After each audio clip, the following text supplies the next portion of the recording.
Okay, welcome to Meet Your Mayor Lethbridge. We are coming at you from the ancestral home of the Blackfoot people, Blackfoot Nation here. My guest today is Kolton Menzak. Kolton is running for mayor of our fair city. Kolton, I don't know much about you except you're a new dad. Congratulations, man, that's exciting. Whew. Thank you. Yes, I've been waiting for a kid my whole life, so she's finally here. Nice. Well, that is congratulations. That's life changing for sure. So yeah. And so tell us else what, tell us a little bit more about Kolton. How long you lived in Lethbridge? I was born and raised in Lethbridge. I worked for my grandfather's construction company. He had a local construction company. So me, my father, and my grandfather worked on a lot of the buildings around Lethbridge and homes and, the hospitals and all sorts of structures, the roads. Growing up, I participated in team sports, football, hockey, lacrosse. After high school, I went off to a drilling rig where I worked for 10 years. And while I was doing that, I was also having mixed martial arts fights.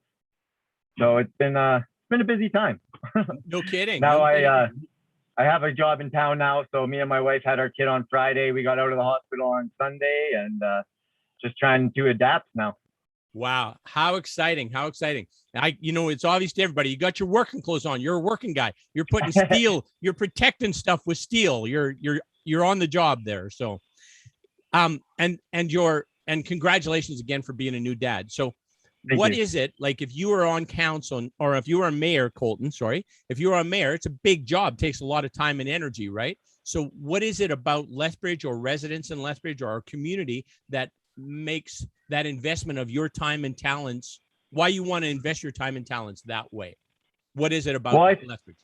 I think if you want change, you have to start local. So you don't try and change the world first, right? First, you try and change, you put your house in order, your block in order, and your city in order. So ultimately, I want to try and, change Canada for the better. It seems like we're going down kind of a path of a sure path to disaster with the economy and everything. Our debt just keeps piling up. We seem to be fighting with each other more, and it doesn't seem like we have very much sustainability. So I just want to make Lethbridge better, fix some of the problems we have here, with the homelessness and these problems that everywhere is having, not just us. And then once we fix Lethbridge, then we can move on to Alberta and Canada and maybe the world. We'll see how far we can go.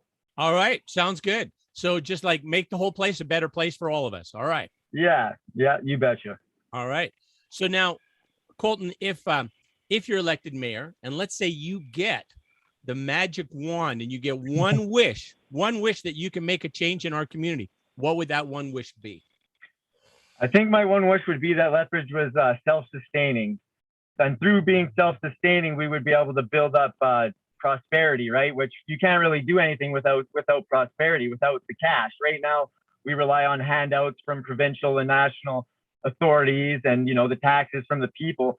But if we had the proper structures put in place and we had money saved and we had investments that were building capital instead of just relying on these handouts, I think we'd be able to solve our problems a lot easier, right? Because as it stands, first we got to get a vote, then we got to ask for the funding, and then we got to try and do this. But I think if we were self-sustaining and we had, our books in order, then we'd be able to conquer these problems a lot more efficiently than we currently can. Okay. All right. Thank you. I appreciate that. So now, is there anything else you want to talk about with your platform, Kolton? Do you want to speak to that at all? Well, I get the biggest issue right now is the homelessness, which is accompanied by the crime, right? So we've in the past years, I know we've spent millions of dollars on trying to fix this problem, and it just seems to get worse and worse. So what I would propose for this specific issue is a housing first method, which Medicine Hat has used, Utah has used, many places have used this method.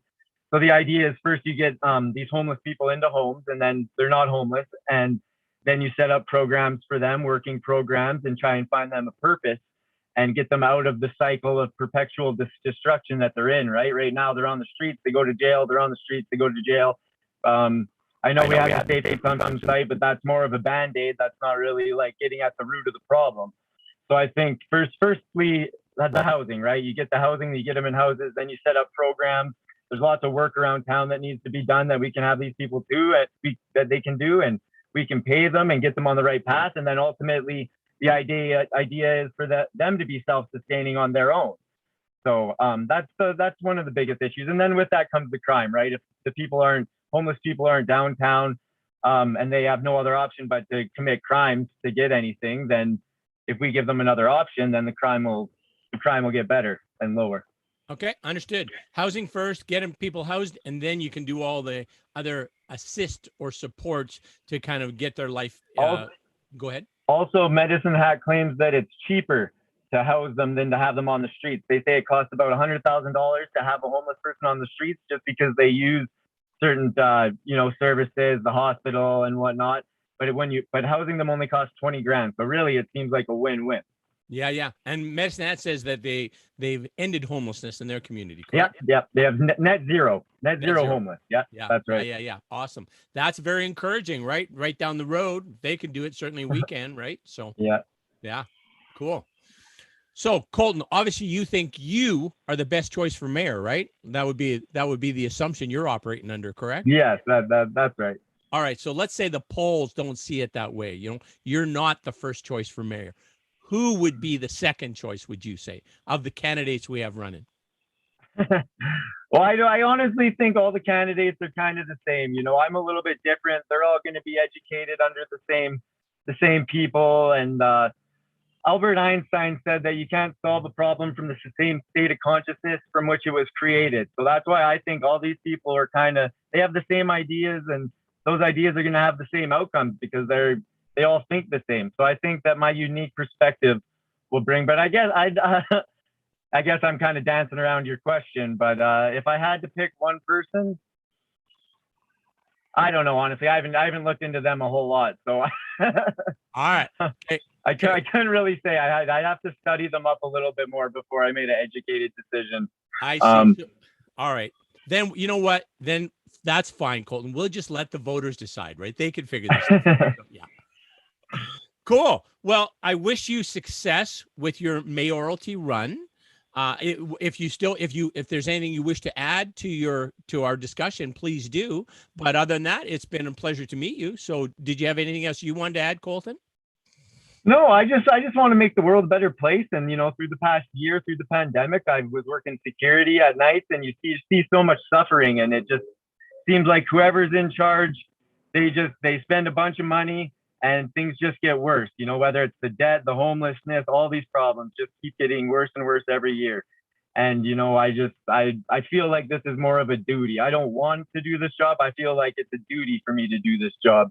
If I saw an old lady getting mugged on the street, it'd be my duty to save her. So I think I do have the answers. I don't think I personally have the answers, but I think I know how to find the answers, and I can just see what's been done through history and use that instead of having a happy thought and putting a bunch of money behind it and turning my head, and then everything gets worse, even though we spend millions of dollars. I think that there's just a better way to do things, and that's why I'm in this. All righty. Well, Kolton, I wish you good luck with your mayoralty run, and I hope you and your wife and your child, your new child, have excellent health and lovely relationship. So yeah, keep well. Thank you very much. Appreciate it.